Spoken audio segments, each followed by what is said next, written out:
All right. Hello, everybody. Welcome back to Wireheads. This is part 2 of episode 67, where we are talking about some important upcoming news and a little speculation today of a major book that's coming out.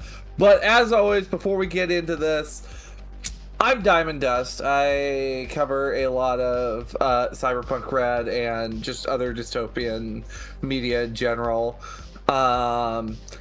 And also, today is my birthday, and we got some exciting stuff to share. That being said, as always, with me every week is my best friend. You guys ever seen the story engine? It's pretty cool. My name's Emmerron. I'm slowly losing my mind. I'm the other guy who runs the podcast, in spirit, if not in fact. Yeah, we have a barbecue this weekend that I've been hastily preparing for, and several other things that have clogged my mind this week. I hope all of you are doing well because it's been a week. But yeah, I'm the other guy here. I make content on YouTube, Twitch. I run professional games. I organize RPG conventions. I work at some RPG conventions. I am a very busy boy right now, and I just found out that I will be going to Gamma at the end of the month. Have fun with that. You're going to Kentucky. I'm so sorry. I will be going to Louisville, Kentucky. So I am so sorry. I have never been to Kentucky, other than transiting through there on my way somewhere else when I was a very, very little kid. So I am very interested. I am going to be having a little bit of a time, I think, learning what that's all about. But yeah, I'm going to be at Gamma. So I don't know how many of you all out there, because Gamma, unlike most conventions that I've been part of, is not a public-facing convention. It is an industry-only convention, and I have been tasked with helping a company that Envoy is going to be assisting. So I'll be running some games for them at the convention. I'm very excited. But if any of you do happen to be going to Gamma, if you're part of the industry and you've been holding out on us all this time, maybe I'll see you there. But that said, this half of the episode, Diamond, you were gonna talk to us about some regular, plain old, ordinary, boring regular people. Jones of the world. Yeah. So, and just a segue from Night City 2045's like opening devlogs that we found to this. We got Everyday People, which was the DLC for January, and I was kind of like wondering, like, because we got it like right at the end of the month. I'm like, are they releasing this because like this is something I wanted to get out, and this was probably one of the simpler ways to start off the year, which would have made total sense, and it's been something we've needed for a long while. But now that I've read the devlogs, like, oh, this is likely for NC 2045. So, Everyday People, it does continue the story of 24/7 trying to find justice for Barry, which was talked about in Did Somebody Say Murder way back last year. And also Going Quiet. Everyday People, it is the perfect NPC DLC for every table. What this does is it gives us a few it gives us a couple of helpful tools, especially for GMs. First things first, they give us guidelines a la the Danger Gal dossier character creation. It's I don't know NPC, NPC creation guidelines on the back of that, bro. Like I don't know if it's like 1-to-1 with Mooks, but it looks close to Mooks. but Yeah. I got a feeling that it's not quite. I don't know. It might be right on par. The skill bases I definitely are less. The skill bases are definitely less. But I think point wise, they're close. Yeah.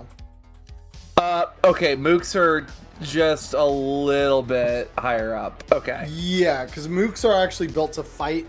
None of these guys truly are built to be fighters. They are more built to be the average people. Like the closest you get to fighters would be like bodyguards and stuff like that.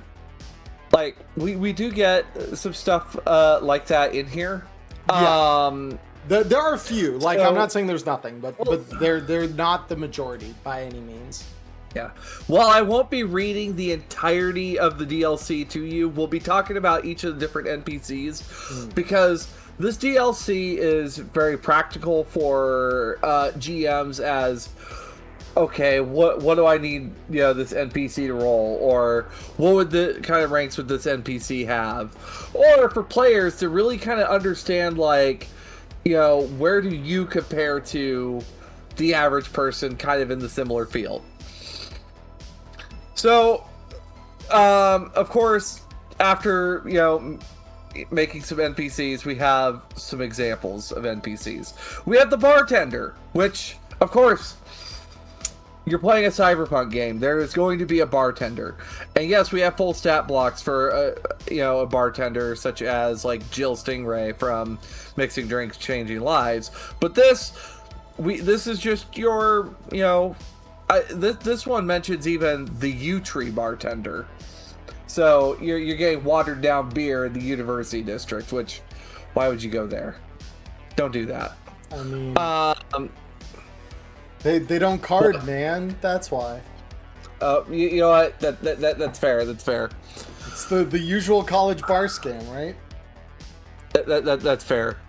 They're in cahoots with the campus security. So bartenders, which I'm kind of surprised, because I would think that bartenders would have like maybe a rank in tech, just for some of the like basics of mixing chemicals, because I think Jill has ranks in tech, and then I think Marianne also has ranks in tech. But bartenders, do we have a full stat block for Marianne?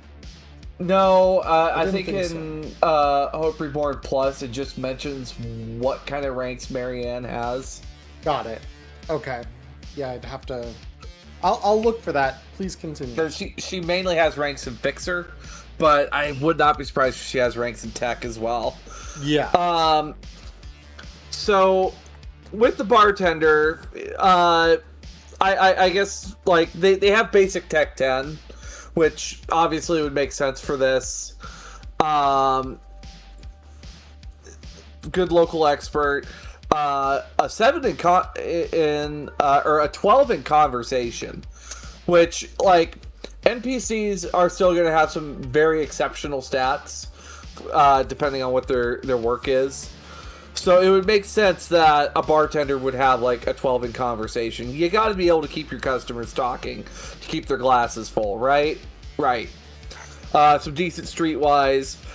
However, we also have some variants as well, where you have the dive bar bartender, which instead of the bartender having a pistol, they have a shotgun. And also they have a higher combat number, because all of these guys have a combat number. And then the VIP bartender has a little bit better armor, and they're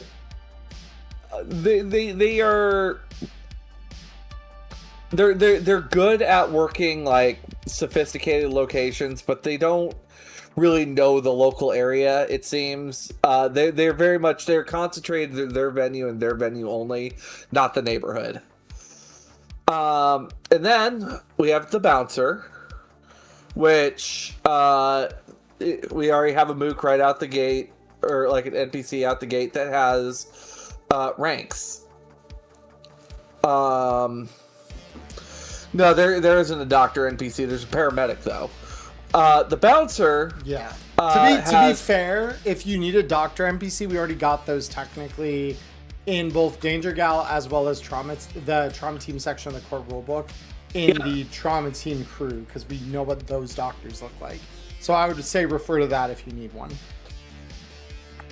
So yeah, no worries. So bouncers, yeah, they're wearing Kevlar, which they look like they're kind of on par with the bodyguard Moog from the core rulebook.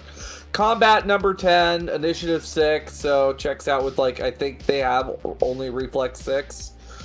And they also carry a baton. They carry a baton and a brawling attack instead of having a shotgun. And then we also have some variants for these guys, which you have a society party bouncer, which probably is for, very specific, like secret society groups, or I wouldn't even say secret society, but high society. I mean, it's very much the Gildan Mask kind of like supper club parties and shit like that. But these guys have good deduction, so that means it's just like the bouncer is not like stupid. True. Then we also have hired muscle. Like, what does the low end fixer hire as like their muscle? And this guy's got skin weave. They've got a very heavy pistol, and they've got some other instead of forgery, which forgery makes sense for a bouncer to have when they're checking IDs to make sure it's not a fake. They get stealth and they get drive land vehicle. So you get like hired goons basically with the hired muscle variant. Yeah. So really, like, we get a stat block, but each stat block is 3 different characters. Like, right there. Yeah, which is fantastic. You get the base one, and then you can flex it 2 ways based on the way they've described it. Which honestly, I think, again, like, I talk about this a lot because to me, this is the best way for games like Cyberpunk that have a lot of depth. They have a lot of ways you can customize stuff. And especially for like skill-based systems like what Cyberpunk is, it's really, really good to show players by the designers themselves doing a couple and then giving you the rules for how to do this yourself, so that you can have some good reference material at your table that you could just kind of keep on hand in case you need it. And then you can come up with your own, for example, varietal of bouncer. Because like, this is what the core of them would be. This is if you've got them at like a society party. This is if you got them as like a street hustle. And if you wanted some other variant of them, now you kind of get to see how those points have been flexed around and stuff, and you can kind of reclassify that to your own image, whatever that would end up being.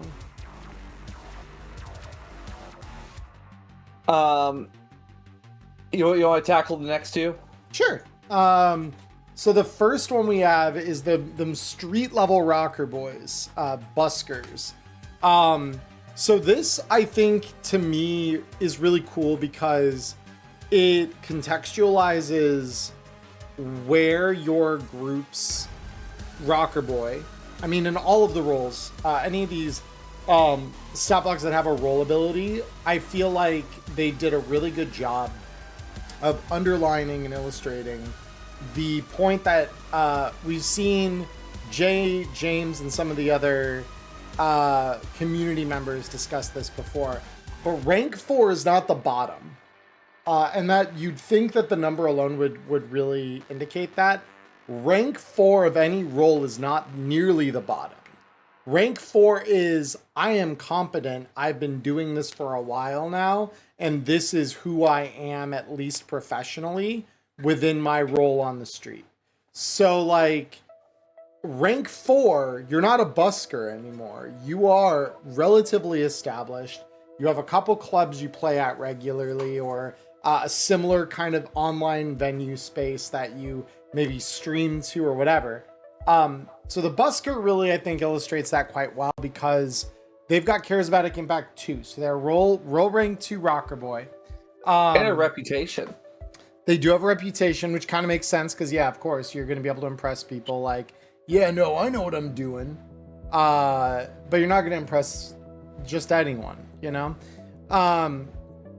So the busker stat block here leads in with a little quote here. Yeah, I've been playing this corner for a month now. Traffic's decent, but I'm barely making enough to pay for a Cuban kibble, especially with the Juilliards taking 15%, know what I mean? Anyway, here's my next song. I call it Parkward Bound. And yeah, that's the busker. So, well, the Juilliards even get mentioned, like, yeah. Oh. Yeah. Yeah. See, this is the thing. You've got to read between the lines, everyone, because if you do that, you'll discover these little things that you're like, oh, wait. Yeah. There are some new pieces of gear in here as well. Little pieces of gear, but new pieces of gear. Yeah. So with regards to busker variants here, you've got 3 in addition to your regular street busker. You got the mime, the street magician, and the street poet. So this further, and this is the thing I think rockers have actually kind of needed just a little bit of help with in terms of like getting some identity assistance, I suppose, from like stat blocks, in showing here are other ways you could build a rocker, and here's how it would look if you do these things, and just kind of defining like here's what would make this important. And again, for anything that falls outside of the playing music variant of the rocker, you might need to talk with your GM to like let them know, hey, especially if you're playing with like pre-gens or whatever, because the pre-gens assume that you're a rocker who plays music. But if you wanted to like roll that same stat block with something else instead of play instrument, maybe you wanted to be an online influencer, well then maybe you're replacing that with photography film, or maybe you're replacing that with composition. So like there are other ways to kind of structure that, and so they do a good job of breaking those 3 variants down and telling you like, all right, this is what you would do. So like instead of play instrument 10, for example, on a street magician, they get conceal reveal object 10. Because of course all of it is about sleight of hand, which is basically what conceal reveal object ultimately kind of is, right? It's knowing how to quickly conceal something. That's the ready or not skill. So the next little sub archetype here we have is the construction worker. So their little intro reads, the Cortex Plaza, big building sort of looks like a blocky brain. I worked on that back when I was with HF&S Construction. I'm with Zarafa these days. Better job, better gear. Love driving an elephant, let me tell you. And this gives you 3 different variants again. You get a construction drone operator, nomad construction worker, and specialist construction worker, which would change the base construction worker, who by default is role-less, to include a role ability. So the drone operators would have Netrunner at rank 2, nomad construction workers would have Moto 2, and specialist construction workers would be Tech Maker 2, with 2 field expertise, 2 fabrication expertise. So this would allow you to essentially, again, have some flavor to what kind of construction work is going on. Because obviously, there's the usual base level carpentry and stuff like that one has to do to frame a house, put the walls in, But you've also got construction workers that are specialists like electricians. If the building's really far along, you might have an infosec specialist setting up, IT stuff in the building. If you are dealing with a project out on the fringes, odds are very good that some of your workforce will be nomads. Again, it's all texture, and it's all really, really cool to kind of get skill base replacements and gear replacements that texture that properly, so that if you wanted to alter the identity of a construction worker to fit your own narrative or maybe the nuances of a group, you now know how to do that. So anyway, that brings us to the next page here. I guess if we are reading intros, bartender, welcome to the U Tree. Don't recognize you, so you must be new. Rules are simple. No tab until I learn to trust you, and around here, no means no. Now, what can I serve you this fine evening? Pretty fitting for the university district, to be honest, right there. That is a very fitting spot there. Anyone who's been in a college bar that actually gives a fuck will know what that's about. Yeah, that's pretty much every college bar I've ever been to. Yeah. I mean, alongside that, no means no. Like, I've seen, like, some of, like, the local bar not do tabs for college students. Yeah. When I was going to college. Yep. Like, you have to pay for each drink. And then, bouncer. Don't know you. Don't see your name on the list. You're not dressed right for this club. I'm going to give you the benefit of the doubt, and I assume you have business. Why should I let you in? So if you are used to seeing the bouncer at the Afterlife in 2077, that's basically what you're embodying when you play a bouncer. It's fun. Next up, we've got the corporate researcher. What do I do? Well, that's hard to explain if you aren't in the white-collar world. You see, everything the corporation does requires research. It's someone who can dive into libraries and databases and pull out the right facts and numbers. Without that information, projects fail. That's what I do. We have the corporate researcher, which has 2 ranks in Netrunner. So interface rank 2. And these guys, these are the office drones that have just a little extra oomph to them, where they have some specialized equipment. These guys could probably see around, could probably pick up on, some really bad bullshit. These guys can also be a problem if you're, a low-ranked netrunner who fails their cloak check. Because you may have edited something in their library and then suddenly something doesn't look right. Some other variants we have. The conspiracy theorists, which accounting swapped with deduction, business swapped with criminology, a lot of EMP threading, which checks out because if I'm correct, EMP threading is supposed to be like something that it's supposed to protect the cyberware or some shit like that. All EM threading. I mean, there's a lot of urban. Believed. It's about the I'm trying to think of how to put this.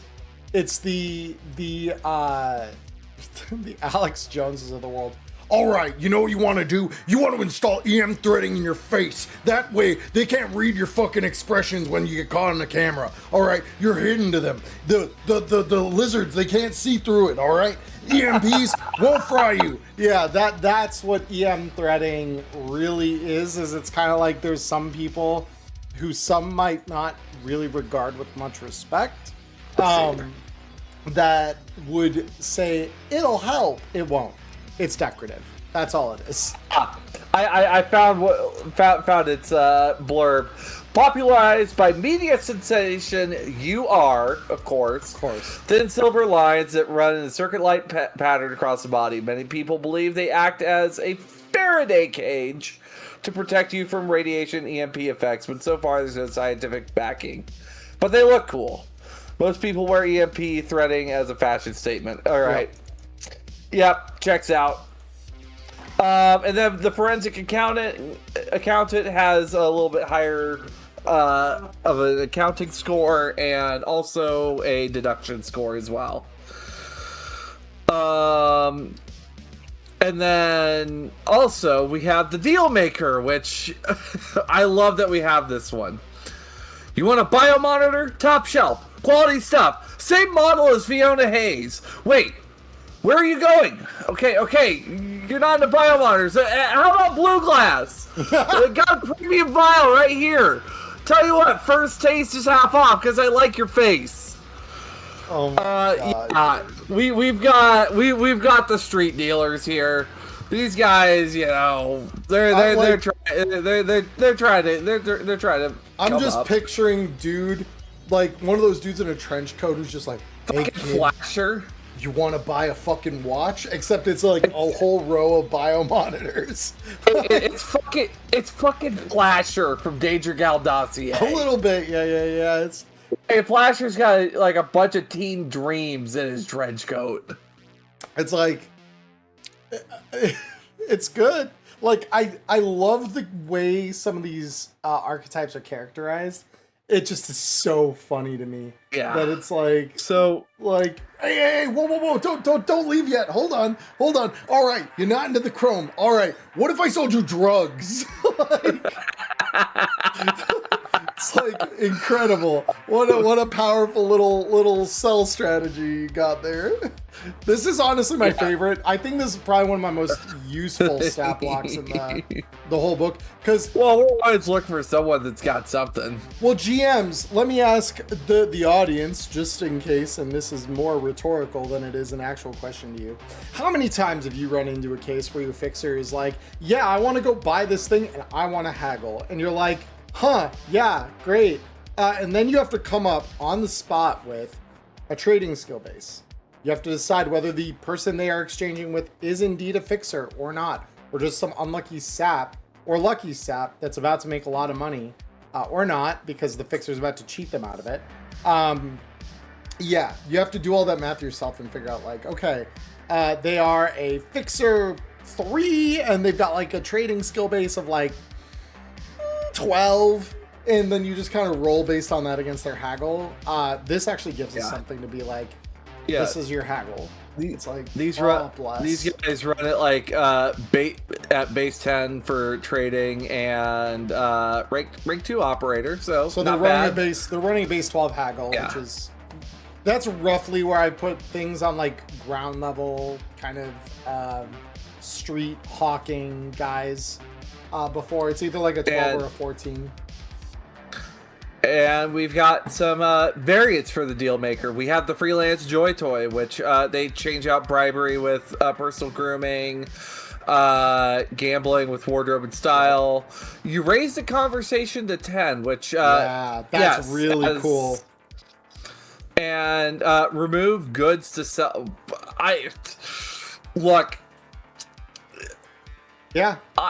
As someone that was in the business at one point, you got goods to sell. Anyway. But it's not... You don't hold that in your inventory like the listing on the actual Dealmaker stat block that says a selection of cheap goods to sell. I mean, look, people out there on some website selling feet pics for like have $10. Some respect for yourself. You are not cheap goods. Jesus Christ. Anyway, we got the local bookie, which I'm glad we have people that are addicted to gambling, because now we have this. Remove conceal reveal raise gamble to 10, reduce trading to 8, replace poor quality heavy pistol with poor quality very heavy pistol, remove goods to sale. Like, we need gambling in Cyberpunk Red, Emmerron. We need it. We need to hit the players with the gotcha where we can, including in Cyberpunk. Oscar, I hope we get gambling. To briefly touch back, well, we do already, and I'll explain that in 1 second. I just need to briefly mention, Oscar mentioned of the freelance joy toy from earlier. You could keep the goods to sell, just be bathwater. Yes, this is true. This is true. Which is socks. and other unmentionables. But no, we have gambling. That's what we got in the ELO TCG DLC. We have gambling rules. Well, yeah, we have that, but like I want like actual gambling like games. Like how will we run this? How can I get more eddies out of my players? Diamond. I hate to break it to you, but most gambling games that aren't a slot machine or something like Keno, and you could probably find a way to like do things like Keno, because all you'd really need to do is roll dice or whatever. We literally are playing a game. How meta do you want to get is my question, because we play a game where we are rolling dice to resolve skills that have no stakes necessarily. Like no implied stakes. There's no monetary stakes by the players. So we are taking a game where we already are rolling dice. And you were saying, I want rules for rolling dice to gamble. I want to get my players hooked on pachinko or video poker or the local blackjack game. Well, and just, video, all you need for video poker. Okay, hold on. Chat, you're about to see something. This is the thing. I've got a whole side to my desk here that's cluttered. It's a mess. You don't see it because it's normally not on camera. But in this cluttered little assemblage of random shit, I have no less than, what is that? That is 7 playing card decks next to my computer. And I have an additional 2 in my backpack that I carry with me for conventions. I have the means to run actual gambling. So what you do, you get like a stack of 4 of these, right? All right. And these are 2 different color decks. Like, I got 2 reds, 2 blues. You could mix them. It doesn't really matter because we're not really marking cards or anything. But you create one deck that is a cheat deck where the odds are rigged as fuck against your players. And then you run another that's just a legit deck. And you just decide how upfront and kind to your players you want to be when you gamble with them in the game. And then you run actual poker, it's a game as old as time. We have poker rules are real. We can just run poker or craps or blackjack. Like, you have so many. A roulette wheel is literally a D100. Like, but we don't have the color. You're giving off the same energy as that one video of you have Uno. It came free on your anyway. So next up we have the Snitch, which raised conversation to 12, human perception to 10, perception to 10, streetwise to 10. These guys give out info. If you find a Stitch, you know what to do with Stitches. Enough said. They're not your friends. The rumbling of the mega building trash compactor intensifies. Emmerron, you're gonna love these decks too. I saw these two, and I've already used one of them. The first of these 2 is literally the one I needed during Neon Inferno Season 1. It's so... It's like looking at this is beautiful and it's frustrating at the same time because I'm like, I needed this. I had a need for this like 3 years ago. So the first is the Glitter Kid, which is the one that I'm actually talking about in this, which is, wow, your aura is like so flash. I'm so into your like whole vibe. I don't think I could pull it all off. I'm more like Asia Pop than Sloppy Street Kid, know what I mean? Like, dance with me, okay? I'm so wasted right now. You want to do some blue glass? I'm beginning to think this is the guy that the dealer was talking to. So the Glitter Kid is party youth. They're the ones going out into clubs, getting high as shit, getting drunk as shit, making irresponsible choices in less than safe places. these are the people that Pixel would have absolutely partied with.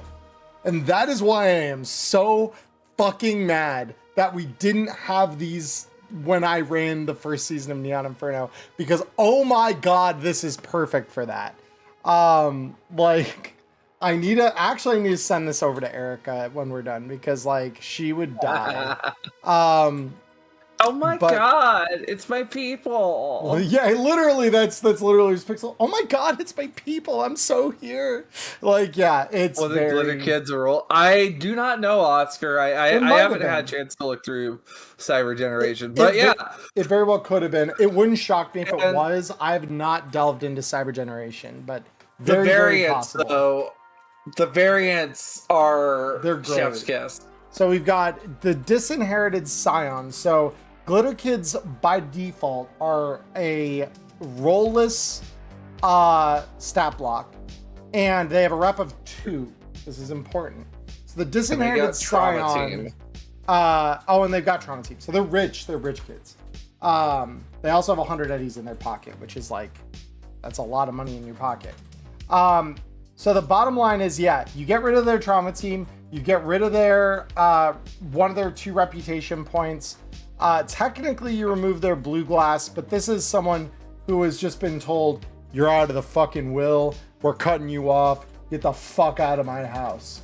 Not a great place to be. This is the rich kid that just got kicked out on their ass because of either a string of bad choices that they made or perceived bad lifestyle choices that their parents think they made. So it's the birth of a new edge runner. Pretty much.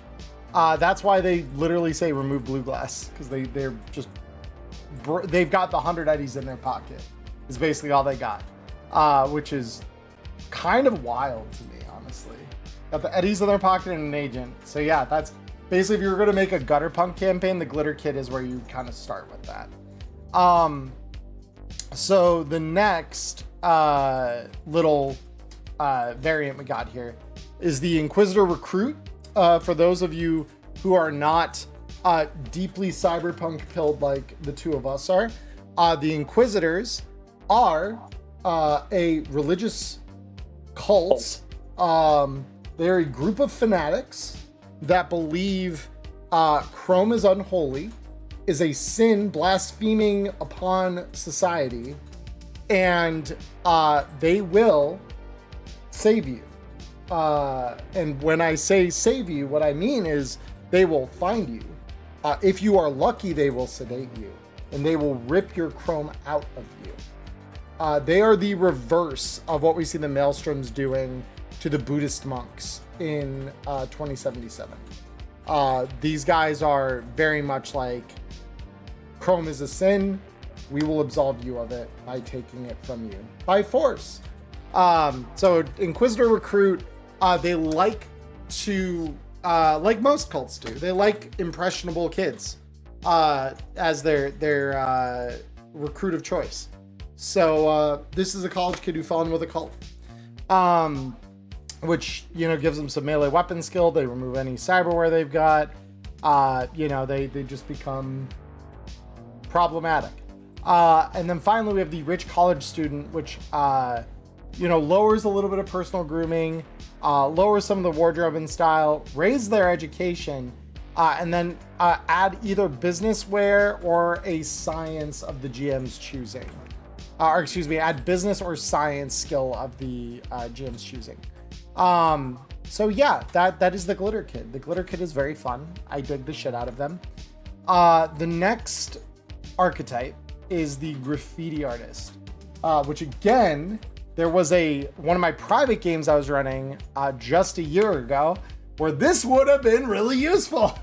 This page is like 2 archetypes. I'm like, I could have used that. So the Graffiti Artist reads as follows. Look at that huge building rising up into the sky. An architectural testament to humanity's technological dominance and problem-solving acumen. Damn, I want to paint all over it so bad my lungs feel like they're about to explode. And yeah, they are there to make art. theoretically. So you've got two variants of this. They by default have one reputation and no role. But you can make them a digital graffiti artist. So they are literally putting like, tech up into billboards and stuff like that. They've got Tech Maker 2, and then they flip their paint, draw, sculpt for electronic security tech, and add a computer. So they're literally like a low tech hacker doing regular low tech hacker shit, which is hilarious. And then finally, we've got the Urban Explorer here, which is an awesome archetype. And this is part of where I can't wait for the hot zone stuff we're going to get in NC 2045, because this will become a much more prevalent archetype to use, I think, if you delve in there. Because the Urban Explorers are a little tougher. They've got, so they start with 25 HP on the Graffiti Artist. The Urban Explorer takes that up to 30. Their move increases a little bit. And they get a lockpick and grapple gun. So they get to do all kinds of fun stuff where they're breaking into places that they shouldn't be. Something I would give this one, though, for the graffiti artists is give them like an anti-smog breathing mask. Because, like, for the graffiti artists and the Urban Explorer specifically, especially because being around all that paint or all that whatever bad dust shit is out there in the hot zone. See, if they're just a street artist in a yellow or green zone, I would probably be willing to say, like, you probably don't need the smog mask as much. Because most of the time you wear that because it's not well ventilated, or you're like nose down close to the fumes, like you're doing detail work. But if you're on like just spraying on a wall, like you don't necessarily need one. But yeah, in the hot zone. But again, then this is just down to a question of like, well, where are they urban exploring? Because I know there are plenty of urban explorers, if you go on YouTube and look for some, that explore without breathing protection. I won't say that it's smart, but I will say it happens a lot. So, like abandoned school that's probably infested with rats and hantavirus. Probably good to have it. Are you gonna have it? Depends how gonk you are. If it's a smart one, probably, yeah, I'd give it to them. If they're not a particularly smart one, plague be upon you. But anyway, that ends that page. So next up. Yeah. So next up, we've got the Guerrilla Gardener and the Laborer, which we've talked about guerrilla gardening from time to time. Like, when are we going to see these guys? We finally have some more here. So Continental Brands, fuck them. They hired a team of terrorists to break in, spray choo-choo all over my garden beds, and torch my crops. Had to replace the soil since the fire killed the microbes. Not giving up though. They can have my tomatoes when they pry them out of my cold, dead hands. So the Guerrilla Gardeners, they have, they are, for the most part, like, they just grow their own crops out there. And Continental Brands and Biotechnica, they hate that because it's cutting into their market of fresh food. And the gardeners, well, I'm surprised that they aren't a little more well armed for what they're doing. But that being said, the Guerrilla Gardener variants include the Chicken Tender, which they swap out their sciences, which they normally have science botany. It'll go to animal handling instead. And they have a Cyber Eye with a dart gun that has sleep ammo. I wonder. Interesting. Do they just put chickens to sleep and bring them out? Do chickens just roam in certain parts of the district? I mean, think about the way that some of the more impoverished areas, like favelas in Brazil, and like even there are plenty of like little towns and villages in India and Bangladesh. Like there's all kinds of places where like you'll just find livestock running around in the streets, kind of thing. Especially if it's not like super urbanized, like if you're out on the outskirts of the city, absolutely that might happen. And then we have the outskirts farmhand, which they swap out library search for drive land vehicle, and instead of a pistol, they get a shotgun, and they swap out their gardening tools for farming tools. So we're actually probably going to see farms when we get the outskirts. Now that I've seen the outskirts farmhand, yeah, we'll actually see what that looks like. But then we've got the laborer. Ain't nothing special about me, Jumba. I wake up, I go to work, I go home, I sleep. Boring life, yeah, but I'm alive and I can usually pay my bills. So I'm not one to complain. You risk your life. I'll plug into a brain dance experience excitement. Yep. So you got your typical 7 to 7 blue collars here. Or 6 to 6. Who knows when the hours are. Which, I mean, it looks like they get a poor quality heavy melee weapon. Combat number of 8, which, I mean, they again, blue collar people, from what I've seen, can throw hands. And they actually have some noticeable cyberware of like nasal filters and toxin binders. And they just have smash. So, sometimes drinking on the job, I guess, in the time of the red is acceptable. I mean, it's acceptable in the same way that on occasion, you'll see day laborers, even in the real world, like, just do that regardless of what OSHA or the site supervisor has to say. So our variants, we have the deckhands, which those guys are, working in the ports and on ships, which you swap out drive land vehicle for pilot sea vehicle. And then you have the forklift driver, which they are net runners with an interface of 2. And they have a drive land vehicle of 10 instead of 8. And they swap out gamble, which laborers having gamble is interesting, with land vehicle tech 6. So yes, net runners can be forklift certified. Look at that.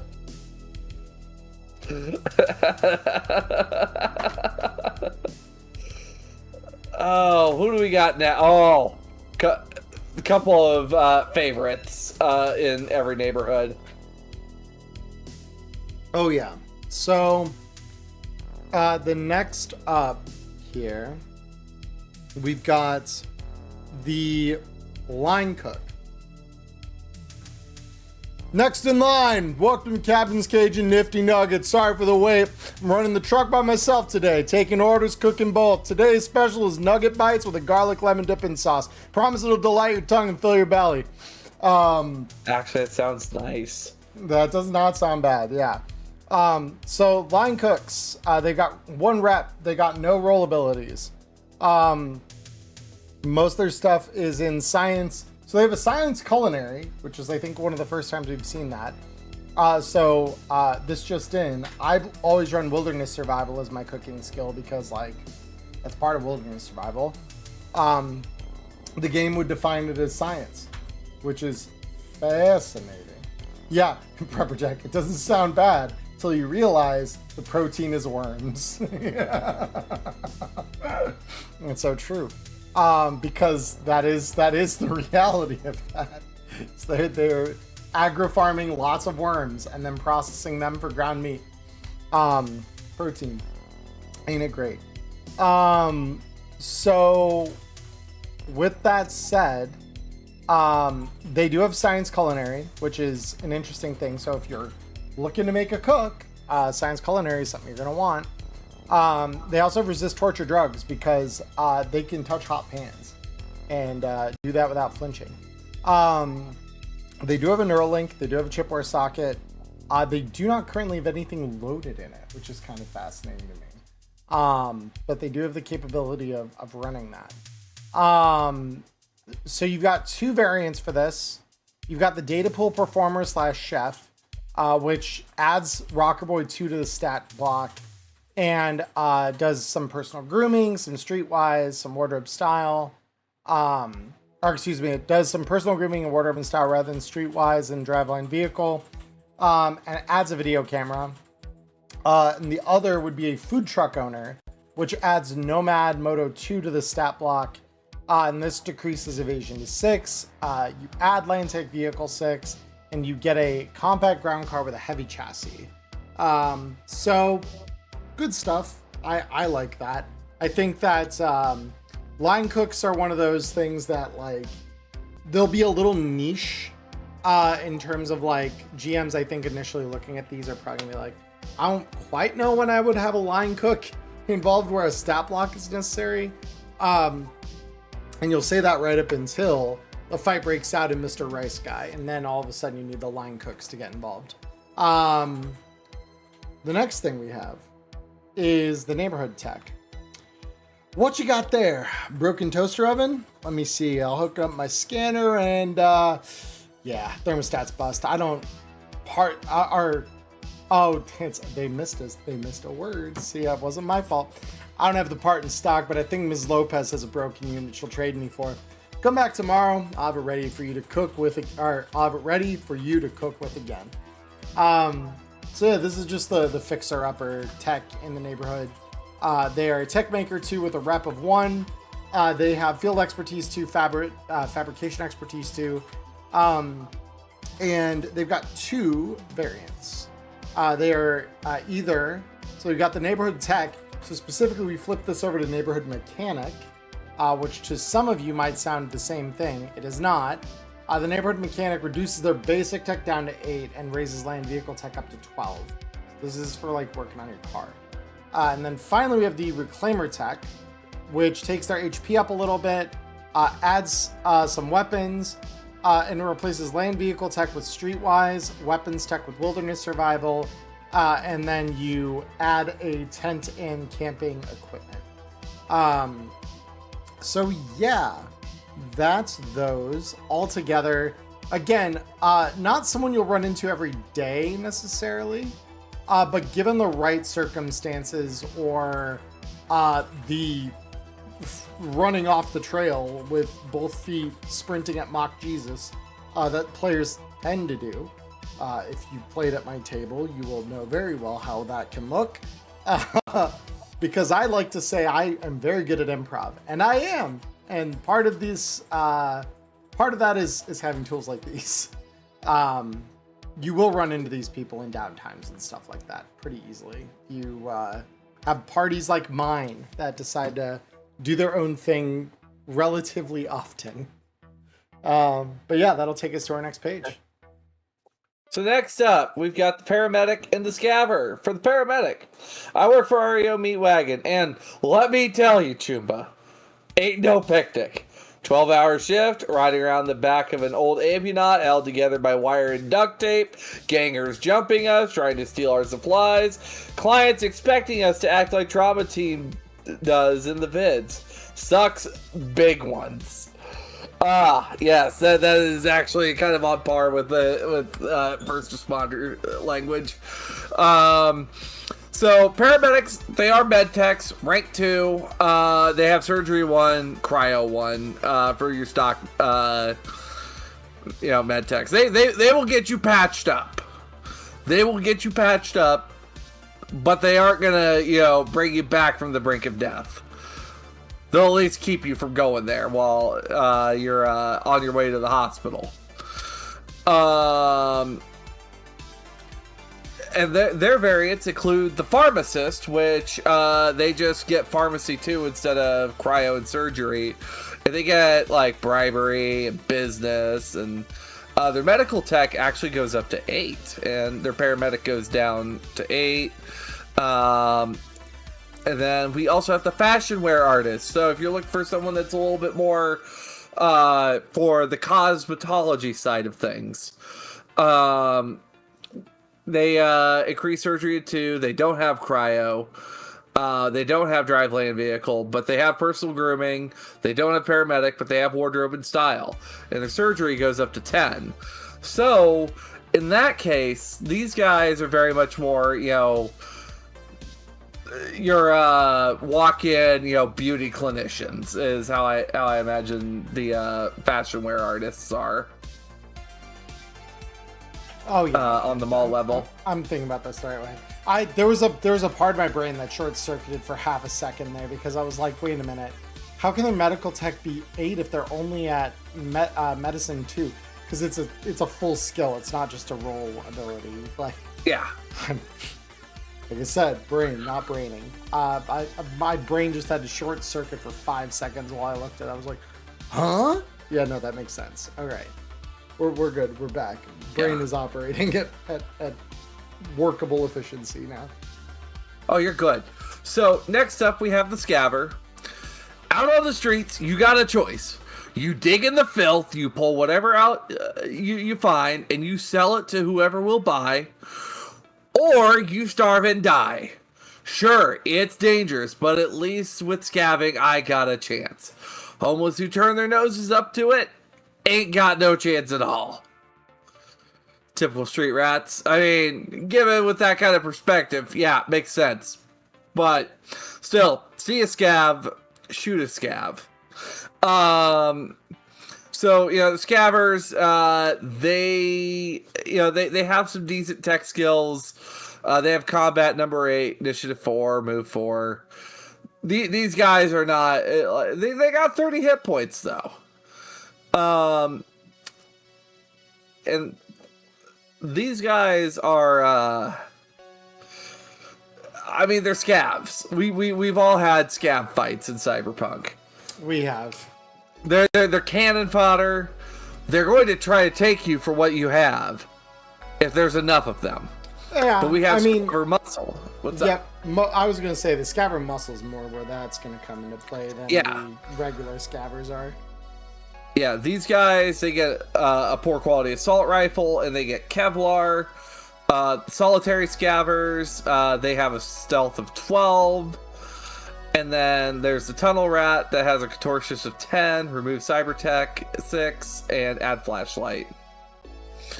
So scavs, I mean, you'll find them in a lot of combat zones, probably the overpacked suburbs, maybe and also the hot zone, maybe in the green zones, and they're probably the reason that your local area had a blackout. They could be. Yeah, that is definitely one of those like tweaker seeking copper kind of moment. Look, someone will buy the materials. It will get them their glass and their kibble. All it took was scorching their eyebrows through several thousand to tens of thousands volt current. Exactly. Now these next two, these two, I've wanted these stat blocks as well. I'll bounce the ball back to you. Oh, beautiful. So the first we have a Scream Sheet Writer. So this is fun. So, you're telling me a circus of bozos broke into a building under construction and transformed it into a maze of terror complete with deadly traps, all because their leader saw the owner's real estate commercial on late night television and decided he needed more fun in his life. Can I quote you on that? That's fucking that's the damn media from Hope Reborn. That's got to be her. That's got to be Destiny. That's yeah. So the Scream Sheet Writer is a rank 2 media. They pretty much have just the stuff needed to do their job. Some photography and film skills. a little bit of conversation, a little bit of composition, some human perception, a little bit of local expertise, just the stuff you need to report accurately to somewhere. So there are two variants for this. You have the data pool livecaster, which flips some things around so that you're a little better with your film. And then you get some persuasion, you get some acting, and then this is one that Rob must have had. You got a shoulder cam. Oh, and a shoulder cam, yeah. And the other variant here is the Nomad Presents Radio Reporter, which flips your photography film skill for driving a car, and then you add a compact ground card. So the second variant here, and it's going to be fun to be able to do this in front of you, because this is something that I know you would probably embody a little more true to form, is the security guard. Let's hear it.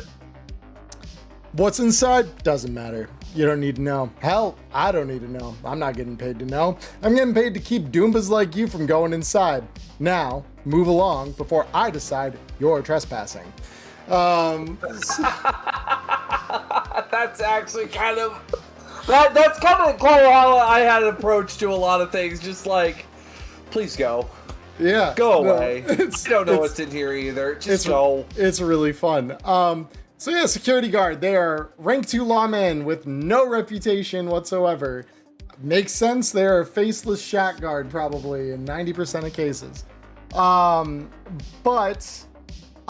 Yeah, this is your average security guard just chilling in a guard shack or near the front of a building maybe. They've got some Kevlar, they got some pistol, they got a little bit of melee weapon.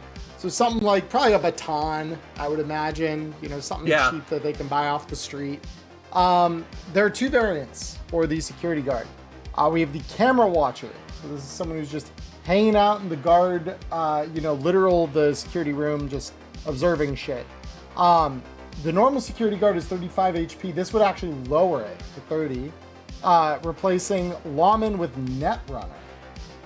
And you get some electronics skills, and you replace your Grafton muscle bone lace here with a Neuralink with interface plugs. So yeah, you get just the basics. And then the other one is a moonlighting beat cop. This would have described my dad at one point in his career. There was a point in my childhood where he worked 3 jobs simultaneously, and one of them was security. And in this case, you do raise your reputation to 1. You get an initiative bonus to 6. You get moved to 5, and you add some criminology skill, and then you just replace your poor quality gear with regular quality gear of the same type. Yeah. And these guys can be a coin toss. It's either they're really good at what they do, or they're here because they're probably on paid administrative leave elsewhere. Based on a true story. All right. So second to last page, we're almost there. And like these last 4, like they're just kind of handy to have. We have the store clerk, pistol ammo, aisle 5, I think. Corporate come in and changed the whole layout last week. Something about putting high traffic items in the back so customers have to pass by the low sale items. Encourage impulse buy. Oh, that's just Walmart tactics. Yeah, something like that. Anyway, check back there. If you don't see it, we don't have it. So store clerks. I mean, I don't know what more to say about them. They're at the register, probably mopping up the mess over on aisle 8, or probably loading up the food warmers as well. You'll probably either see them in, like, if there are any big box stores. I doubt there's any big box stores available in the time they're at. There might be 1 or 2. That's probably about it. That's probably, it's said that Continental, at the very least in their headquarters, they've got something. They got one. Massive Omega Oasis. Right? Yeah. So, like, they exist. They're much less common than they used to be. Yeah, which we have the garage attendant. These guys probably work at the mechanic shop. They're probably just moving the vehicles around for the mechanics. Small bodega clerk, raise combat number to 8. And they don't have a light melee weapon. They have a shotgun. Look, you be kind to Mr. Gonzalez down at his store, because if you are not, that'll be the last time you go shopping down there, because it's either him or the neighbors. You do not mess with the local bodega. You don't. Specialty store clerk, which Mr. Gonzalez is actually like one of the recurring bodega clerks I have, beloved by a lot of my parties. Specialty store clerk, so I imagine this is Jinguji, or perhaps the Militech showroom, or stuff like that. This will be even like your net running stores and stuff like that, probably. Yeah. These guys, you change out forgery with education, wardrobe and style with business. They have a science and a technique skill of the GM's choice as well. And then next we got Street Rat. Chuba, hey, I got something to tell you. Worth your while. I promise, Chumba. That guy you look for. Yeah, I heard you talk about him.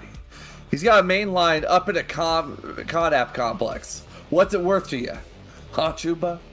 These are your, not everyone, turns to scabbing to make a living or has what it takes to be an edge runner. These guys, they work odd jobs. These guys do all the little gigs.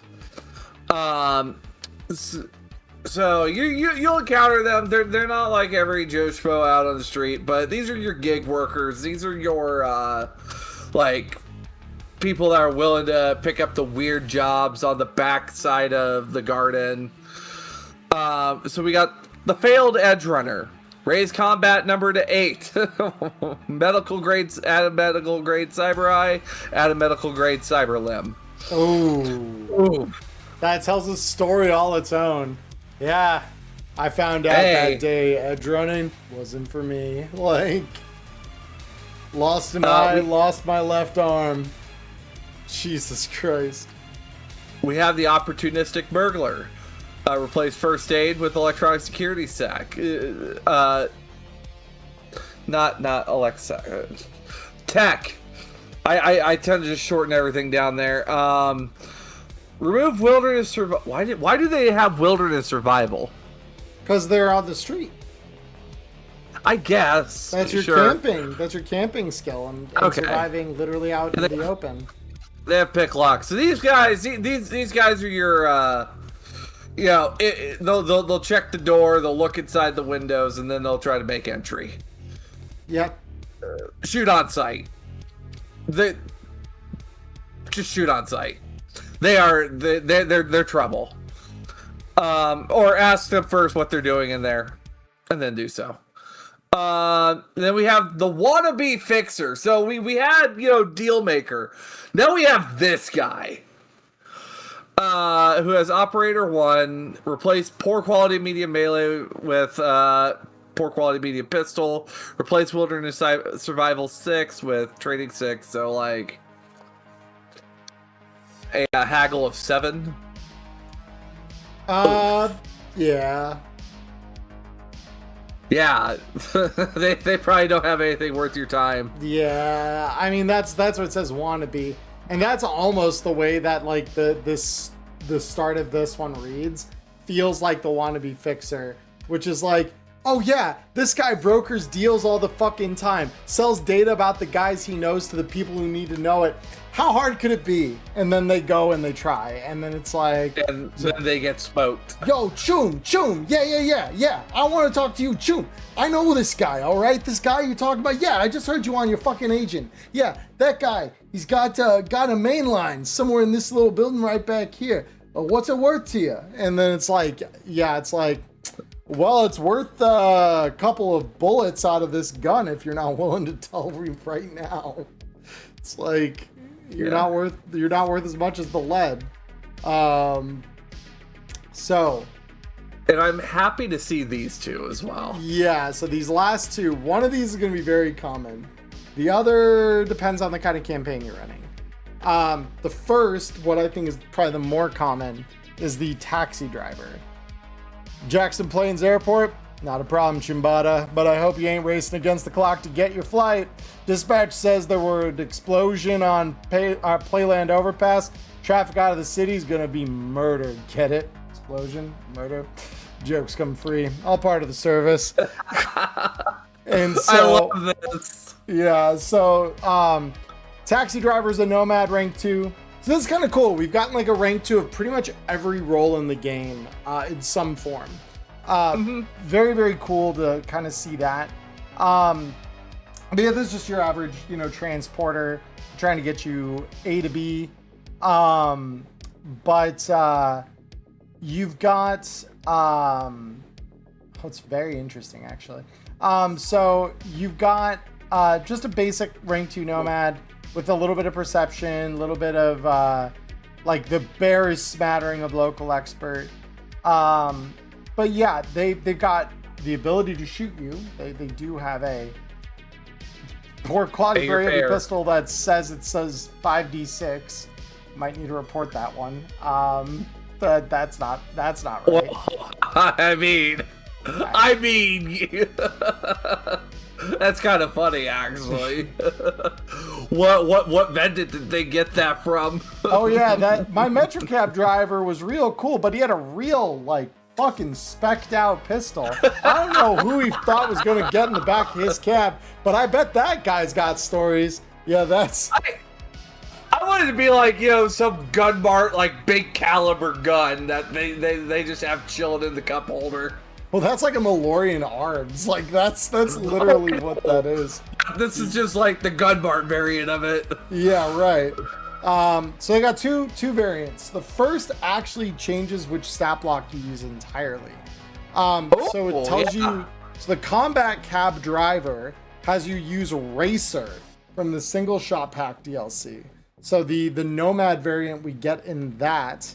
And then, or the Nomad pre-gen, I should say, that we get in that, replacing Wilderness Survival with Local Expert of GM's choice of Base 13, replace the seating upgrade and housing capacity with an armed chassis and NOS.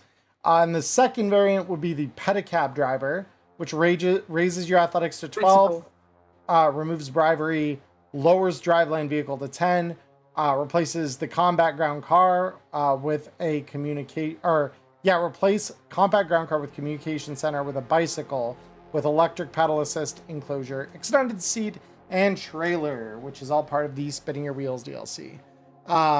And finally, last and sort of kind of least, because this guy sold out, we've got the Wage Slave. This is my area of expertise. So I'm going to try and method act this real quick. Just give me 3 seconds. Sorry. Had to work through the night, finish a report. I'm not really awake right now. Let me just do a quick shot of boost. That's the stuff. All right. Now, what were you asking me? What do I do for a living? Well, let me tell you, Chumba, it is essential to the company. UCI and whatever you said after that doesn't fucking matter. They're not as essential as they think they are. So the Wage Slave is a level 2 exec. So they're important enough to get a house. That's it. Though. That is it. With that said, they've got their basic corporate skills and just about nothing else. They've got a corporate service pin, an ID badge. They've got basic Chrome that they probably signed on to get in the first place.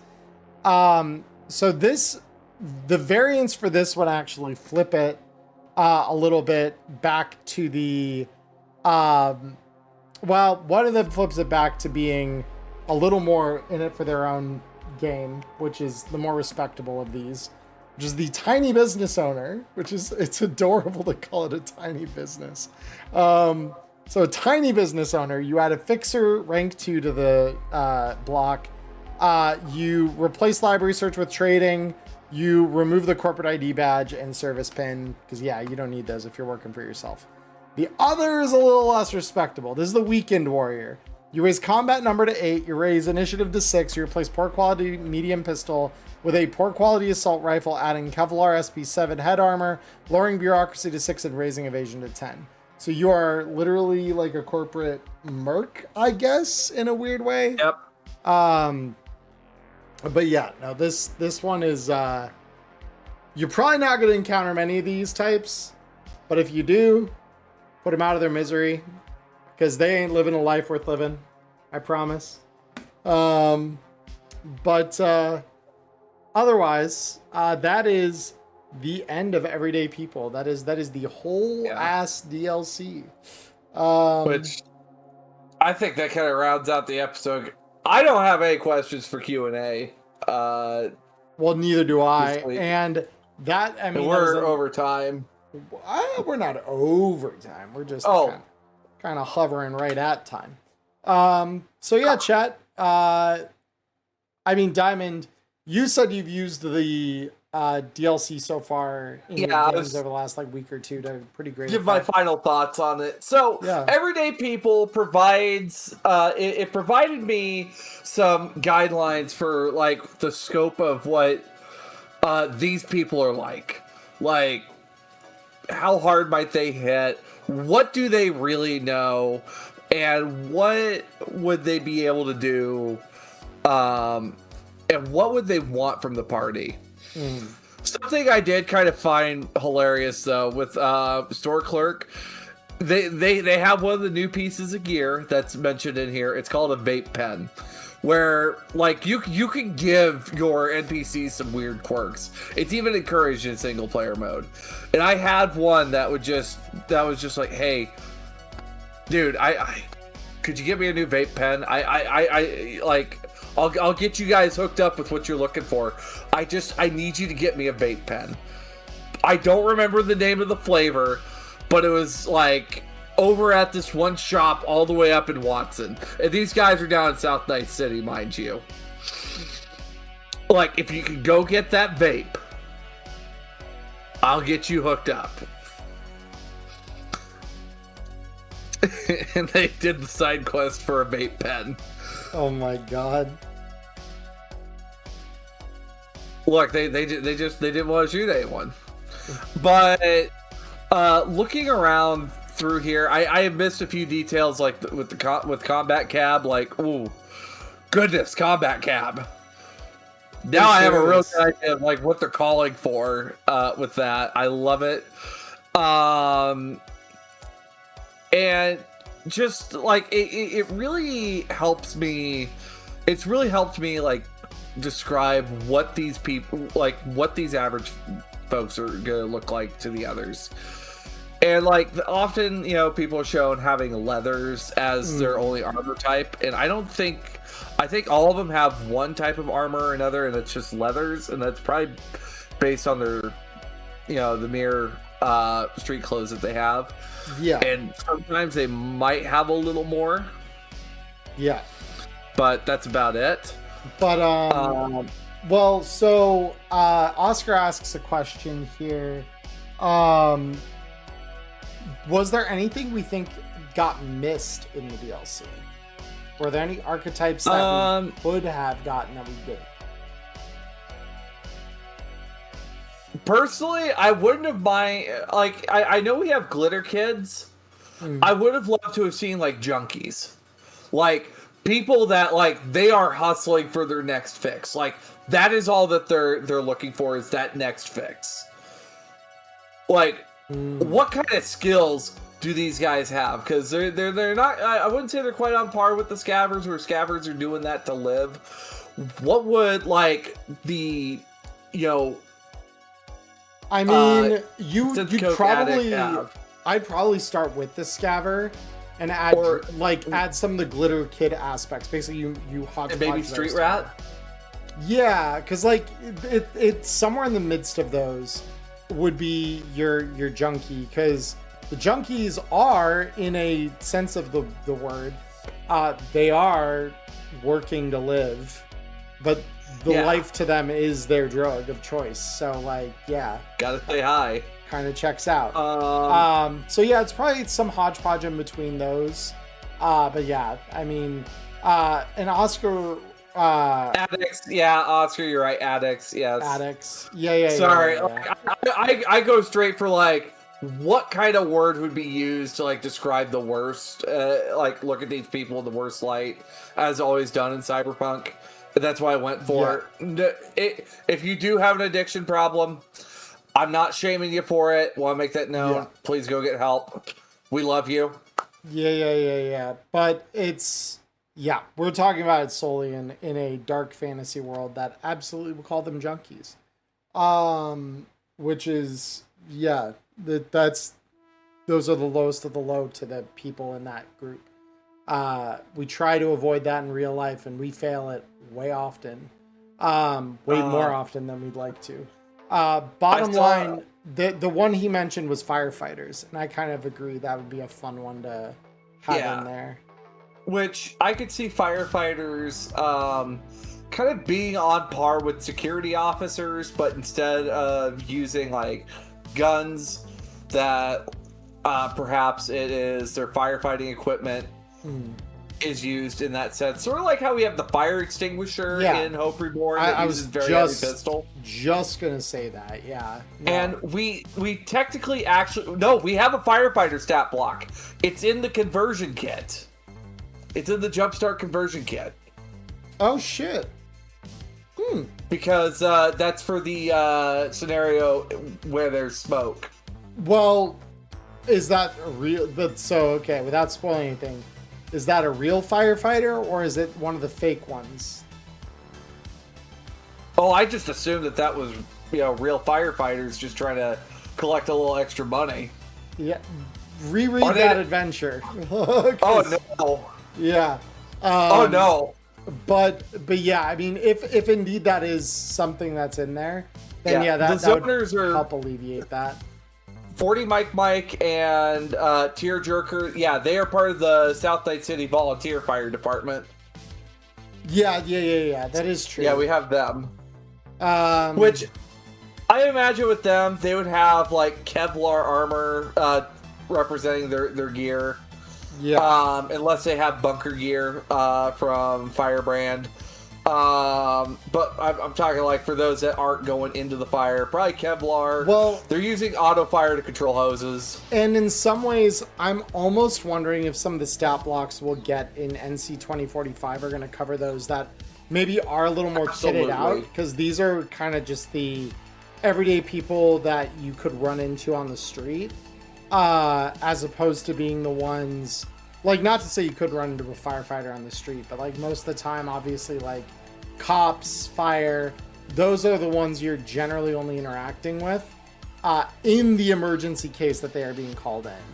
And so it's one of those things where they aren't going to personify those traits as readily unless they're called for. And so for something like that, I could see them maybe being a stat block in NC 2045. That would be my guess. Mm-hmm. Yeah. This is probably just a taste of what we're going to be getting in NC 2045. This is going to be just like the beginning, right? There's a lot of stat blocks. As we discussed in the first half of the episode, on my half, there was a shitload of stat blocks. Like, we're getting ready to get... I need to count how many we got in Danger Gal. I'm guessing this number is going to be a significant relative percentage of the number that we got in Danger Gal when you total them up. Because I'm not going to go through and do that live again right now. I'm too tired for that. Yeah. But yeah. I suppose with that, though, as always, send us your questions, whether that be over in the Inferno, the Databank, at wireheadspod@googlegroups.com. Wherever, send us your questions. We'll look into them next week if you send them this week. And with that, as always, I'm Diamond Dust. And I'm Emmerron. And I hope you all have a lovely weekend for the week. We will see you next Thursday. And, of course, YouTube, please come join us if you can. We have fun Send you here. Spotify. With that, good night, everybody. Goodbye, Bye-bye now. everybody. Goodbye. Bye-bye. Bye-bye. Goodbye.